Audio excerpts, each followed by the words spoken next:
Hi, Soma Travelers. So, this is going to be episode 5 of the Somatic Intelligence series.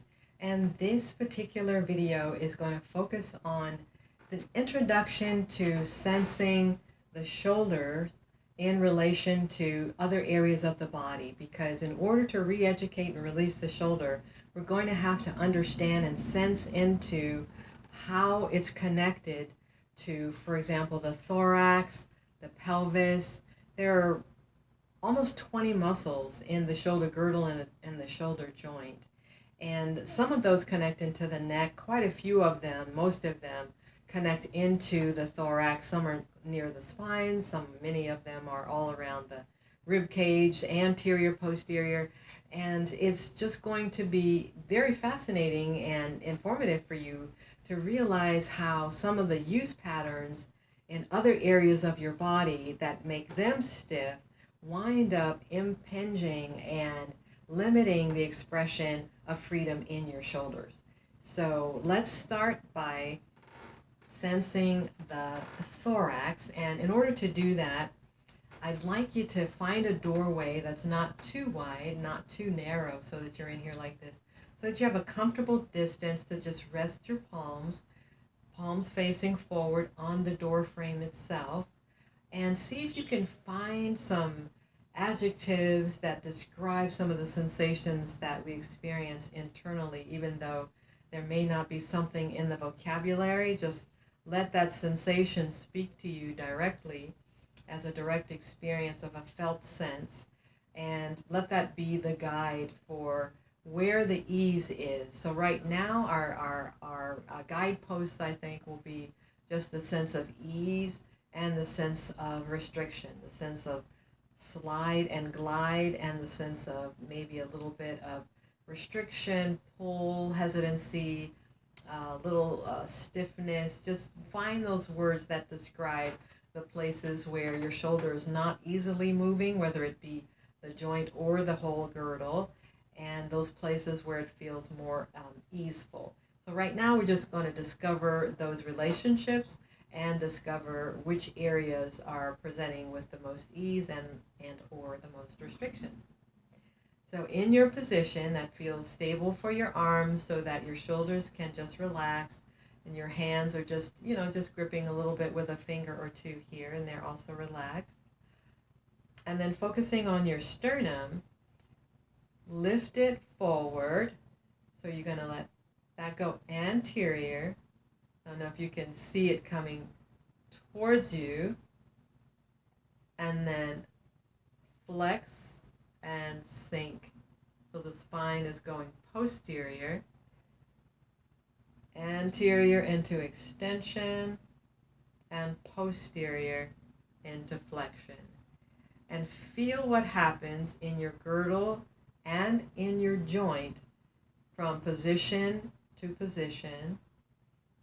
And if it helps you to sense more clearly, if you haven't got those internal receptors awakened yet, go ahead and just rest your hand on the girdle or right here on the acromion process and feel the sensations as you move, how they impact both the girdle and the joint, not only by position in space, but by how comfortable the shoulder, joint, and girdle feel when you have changed your position.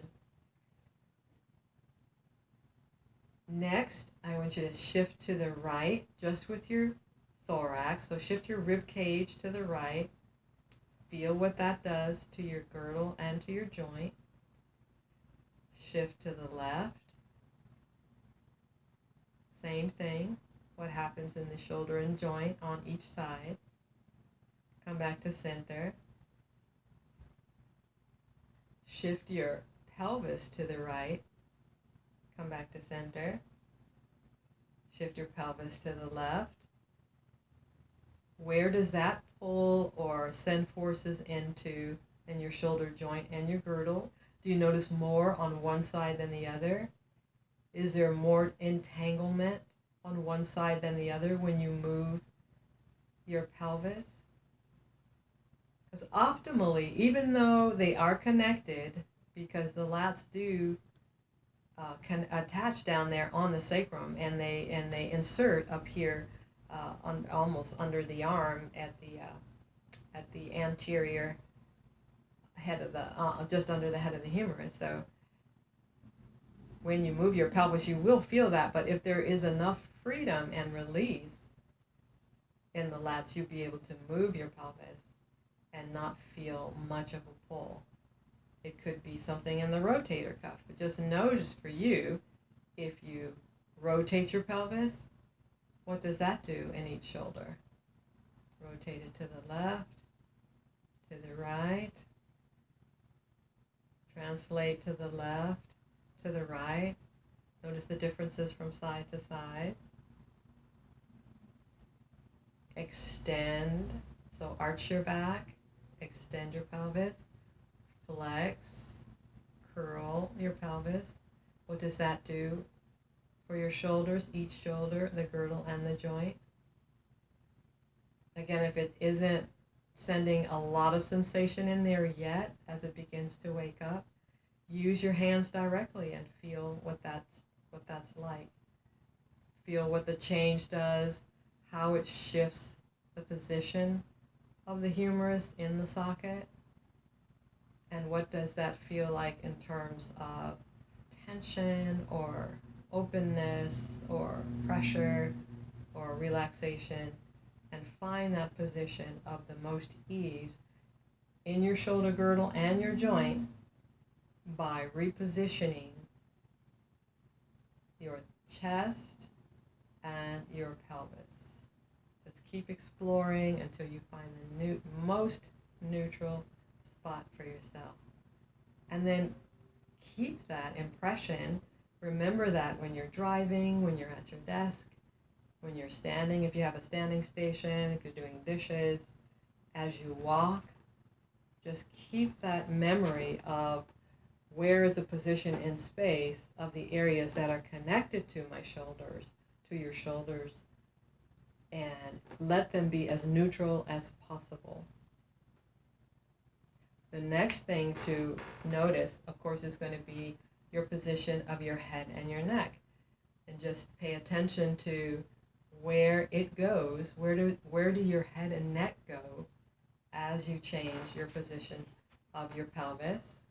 What happens to your head and neck if you curl, if you arch, if your chest goes forward, if your chest goes backwards?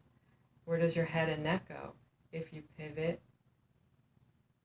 your center of gravity? If you turn this way, what happens in your cervical spine? What happens in your face? Notice those subtle changes, those subtle differences. And know that they accumulate.